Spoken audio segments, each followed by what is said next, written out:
So for my third installment of my humanities class, I've decided to take a look at design. In particular, design regarding virtual reality video games.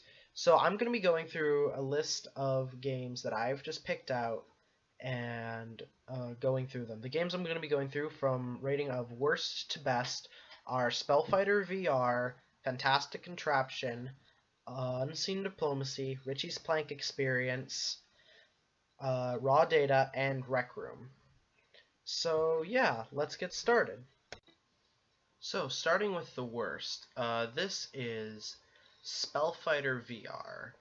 Now granted, this was one of the first games that came out, but as you just saw, I just killed an enemy by just literally spamming the arrow button, and then I proceeded to shoot myself in the back of the head, as you'll see, because the arrow's just floating there.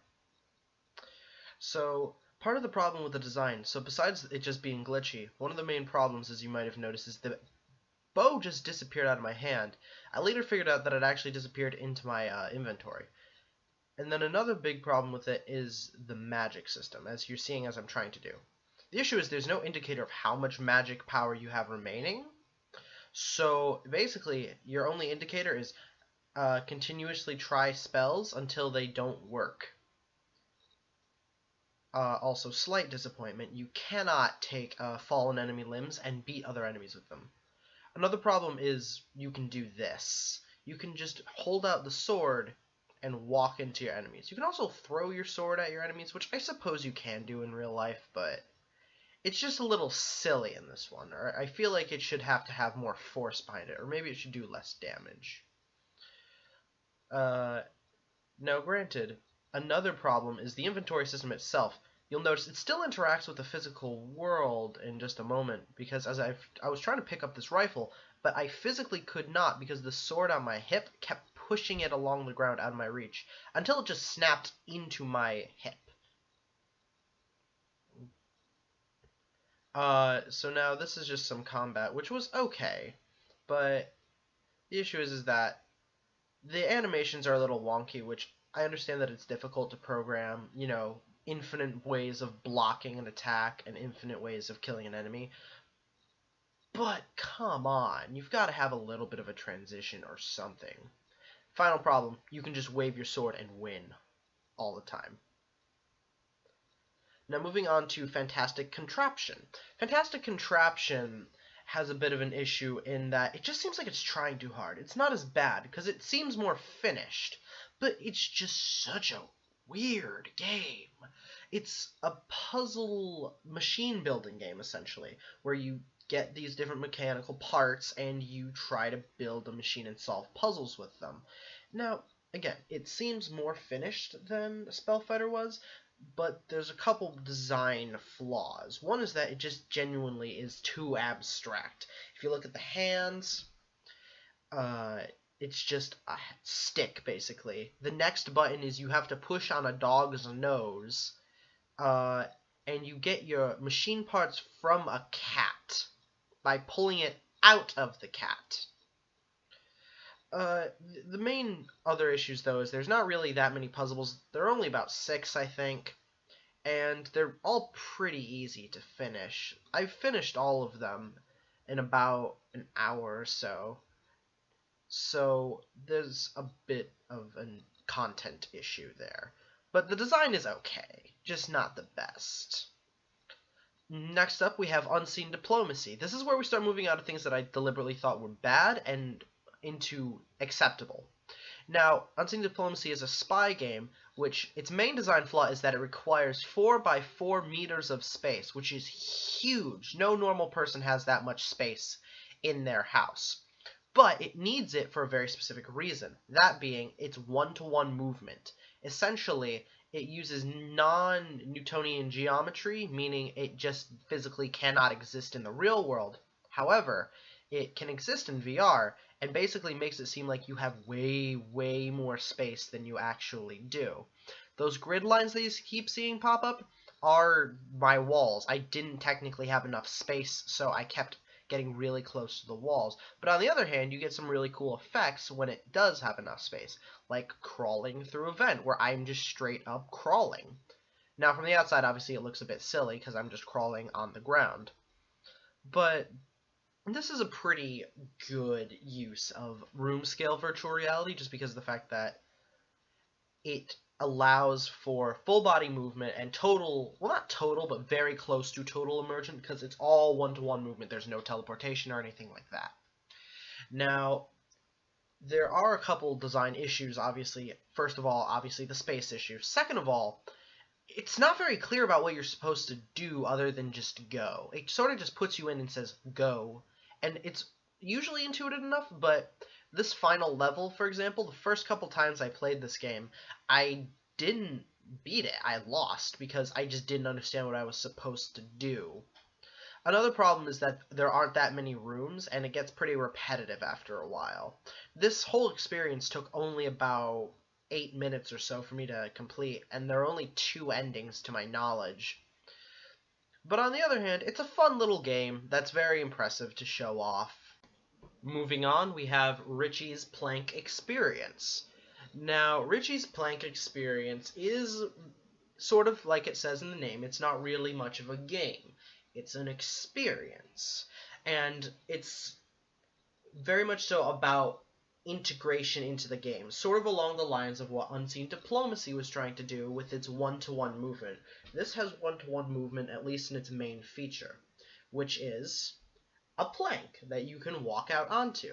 Now, what makes this really work, though, and this is part of the brilliant design of this game, which is very simple, but you measure out a real plank that you put on the ground in real life, and then it matches it. So that way, if you feel the edge of that plank with your foot, you feel an edge. And that really, really gets your mind going on overdrive and going, oh, death is imminent. The only real problems that I've ever had with this game is performance-based, and that's more on my computer's end as opposed to the game's. The only other real issue is that sometimes it just gets a little undercomplicated, which is a rare thing to say in VR games, but it's just sort of hit button and go. It's sort of like Unseen Diplomacy, where it's just sort of a go. Next up, we have Raw Data, which is aesthetically the best looking of all of these games, and is my second favorite design-wise. And it's because of this aesthetic that it kind of gets this spot, because the thing about Raw Data is that it knows what it's going for. It doesn't muddle its art styles. It doesn't have a mechanic that seems like it should look one way and then works another way. No, it knows. It is a sci-fi action game that doesn't have to look perfectly realistic. It just has to have really cool looking effects. And I'm fine with that, honestly. And pretty much most people who play Raw Data are fine with it. In fact, pretty much all the basic mechanics are fantastic and they're set. You don't have to change many things. It just sort of comes back to issues about individual characters. Like earlier, that character with the sword is named Saija, and she's a little overpowered because she can kill the second hardest enemy in the game in one hit now. Or this character boss that I'm playing as. Sometimes his attacks will glitch out. It'll only do an area effect on 3 characters. Or his gun won't reload properly. Or it'll cock partially and then it won't actually finish reloading. Stuff like that. Or the character Bishop, who you're going to see at the very end, who has dual pistols, is really simple to play as, but he's not really fun to play as because of the fact that he's just a guy with 2 guns. And yeah, he's got power-ups and stuff, but it's basically all just variations of his gun being a gun. So I feel like more characters is definitely going to help make this game better. But the main problem comes when little things just sort of interrupt the flow of gameplay. So for example, that little moment I had right there where I couldn't reload my gun, that sort of ruined the little internal script that I had running. Or as you'll see in a second, when I try to pull off some really cool stuff where I'm trying to shoot 2 enemies at once. I mean, obviously that's just sort of a skill thing, but it's that fun factor. Or when I'm fighting this mini boss and they have a laser katana and then I kill them in one hit. That's the problem of when you get later into the game. You just kill all the enemies in one hit. But other than that, it's a really solid game. Last but certainly not least, we have Rec Room, which is actually very different in that it's a social VR experience. It's exclusively online, and what I'm showing you right now is the ability to customize your character. And that's really important so that you look like an individual person. Now, part of the social VR is teamwork. And for example, one of the most popular things on there right now is the quest, where you go on a quest with up to 3 other people, and you can go on one of 2 quests. You can either take a quest for the Golden Trophy, which is this one, where you're high fantasy and you're fighting goblins and stuff, or Rise of Jumbotron, where you're fighting robots and stuff.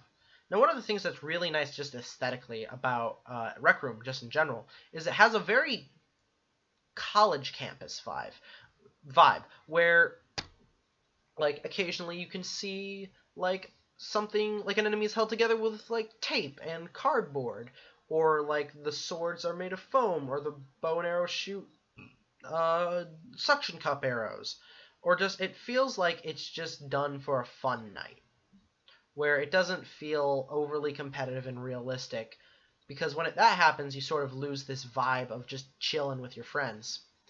Or for another example, like they've got disc golf.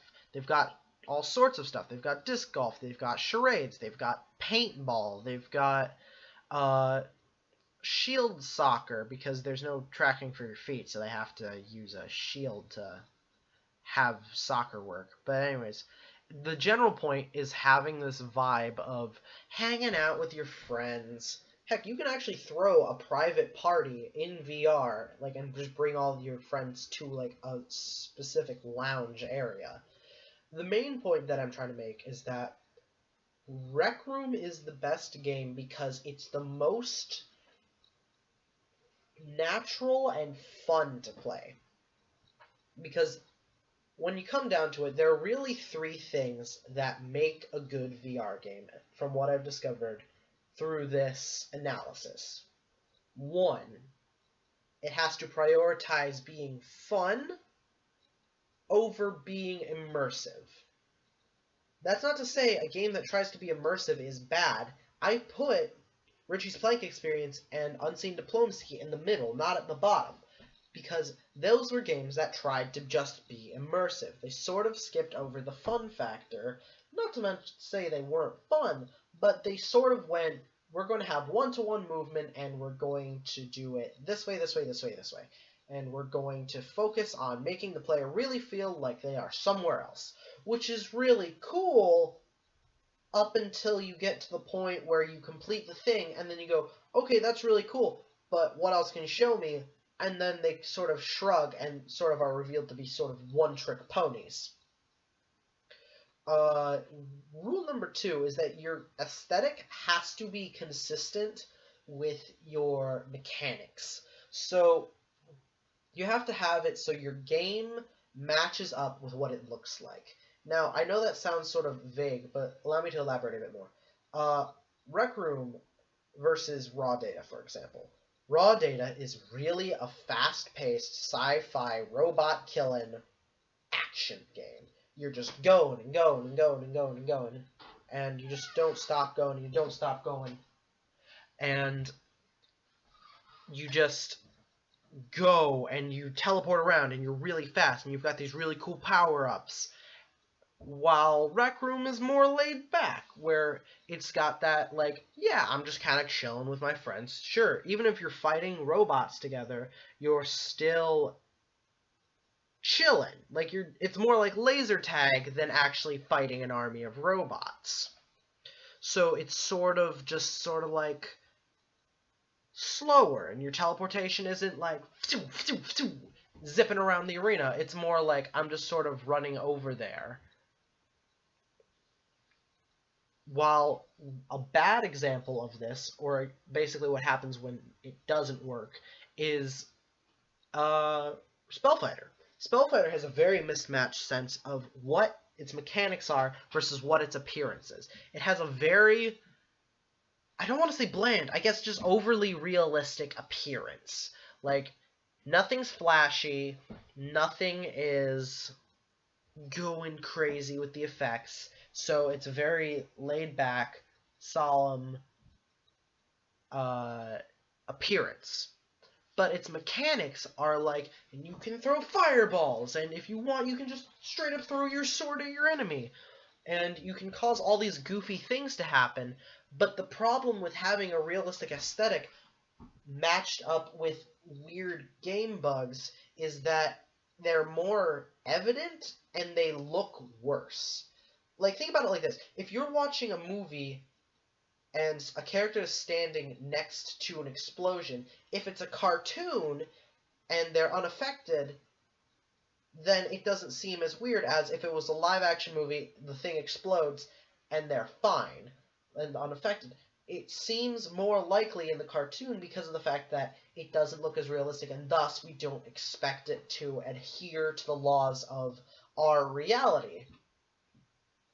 While in Spellfighter, you have that same type of thing where, like, you can shoot a million arrows in a second, which in a sillier context would make sense or look good, while in a very realistic context, it just looks bad. And sort of the opposite effect, actually, is with Fantastic Contraption, where it's got this very bright and colorful, sort of aimed at kids, or at least it seems like it's definitely aimed at kids, style, just from visual sense. But the issue is that it's not built to really be for kids, because unfortunately it falls into this sort of uncanny valley of difficulty where it's too hard for like a little kid who would like really appreciate that aesthetic to find like difficult or challenging enough to actually want to do. Like, for example, I tried to have my niece play that, and she's like 8, and she was just kind of like, this is hard, I don't get this, put me in a different game. While for someone like me, or just someone who's just older, it's not challenging enough to really be like, yeah, I'm gonna solve this puzzle. It sort of turns into like that, how can I solve this as fast as possible to get done with it? Uh, and then finally, the biggest thing about building a VR game, along with having a consistent mechanics and art style and having fun being prioritized over immersion, is that you really, really need to have it so that when you're playing the game, you need to have a sense of belonging there. Like, you need to feel like you should be there. Not as in, like, I am there, as in you should be there. Or that you want to be there. And you can't make the game too hard, and you don't want to make it too easy either, because then no one wants to be there. This is just general game design. General game design stuff, I guess I'm just going to put here, is you don't want to make a game too hard, and you don't want to make it too easy. And then also you want to have replayability, so that kind of knocks out pretty much the first 4, honestly. Because Spellfighter, once you beat it, you beat it. Like, you find the Necromancer, beat this giant skeleton, you revive the wizard, and then that's it. That's the game. In Fantastic Contraption, you beat the 6 puzzles, you're done with the game. In Unseen Diplomacy, yeah, you can play it over and over and over and over and over again, but it's like the same 10 rooms, and sure, they're in different orders and it's procedurally generated, but there are only really 2 missions to go on, which are basically save the internet and save the planet Earth. And that's really only affecting the end. And then in Richie's Plank experience, it just sort of is like, well, that's really cool, but as I said, it's sort of a one-trick pony, where it does that one thing really well, where it makes you feel like you're going to die if you fall off that board, but after that, it sort of just gets boring. So those are the 3 things that really do, well, I guess 4 at that point, that really are important when designing a virtual reality game. So I will see y'all later. Bye!